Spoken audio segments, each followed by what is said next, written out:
দোয়া কবুলের অন্যতম একটা উপায় হচ্ছে আপনি কোনো ভালো কাজ করেন গোপনে, যেটা আল্লাহ ছাড়া কেউ জানে না, ওর ওসিলা করে আপনি আল্লাহর কাছে যান, দোয়া কবুল হবে ইনশাআল্লাহ। আরেকটা অপশন হচ্ছে আল্লাহ পাকের যে নাম এবং সিফত গুলো আছে এগুলোকে ওসিলা করে দোয়া করা। যেমন আল্লাহ তোমার রহমান নামের ওসিলায় আমি তোমার কাছে দয়া চাচ্ছি, তোমার আল গফুর নামের ওসিলায় আমি ক্ষমা চাচ্ছি, তোমার আর রাজ্জাক নামের ওসিলায় আমি রিজিক চাচ্ছি, ওয়াহাব নামের ওসিলায় আমি সন্তান চাচ্ছি ইত্যাদি। কথা কি বুঝতে পারছেন? যে নামের সাথে যে বিষয়টা যায় এটা ওসিলা করে আপনি দোয়া করলে ইনশাআল্লাহ তাআলা আপনি আপনার ফলাফল পাবেন। আর একটা সবচেয়ে বড় অস্ত্র শিখিয়ে দিচ্ছি, এটা আমি কাউকে শিখাইনি আজ পর্যন্ত, আজকেই প্রথম।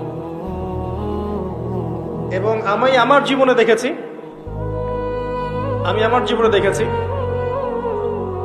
এই ওসিলা করে যা চেয়েছি পাইনি এমন কোনোদিনও যায় নাই।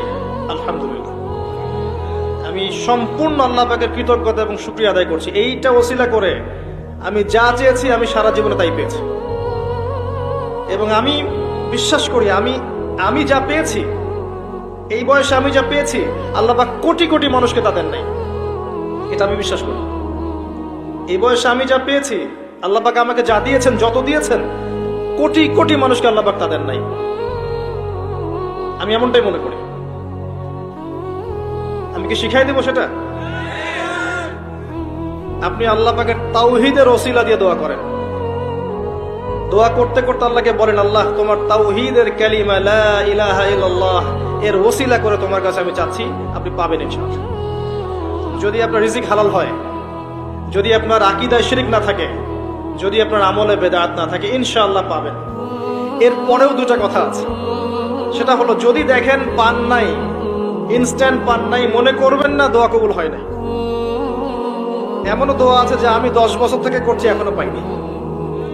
এমনও দোয়া আছে আমি নিজেই 10 বছর থেকে করছি, আমার কাছে মনে হয় 2009-10 সাল থেকে আমি করছি, এখন পর্যন্ত পাইনি, ইনশাল্লাহ পাবো। তো ইনস্ট্যান্ট সব পেতে হবে এমন নয়। যদি দেখেন পান নাই, তার মানে 3টা বিষয় ঘটেছে। একটা, বান্দা দোয়া করেছে, সাথে সাথে কবুল করা হয়নি, আপনাকে এটা উপযুক্ত সময় দেয়া হবে ইনশাআল্লাহ।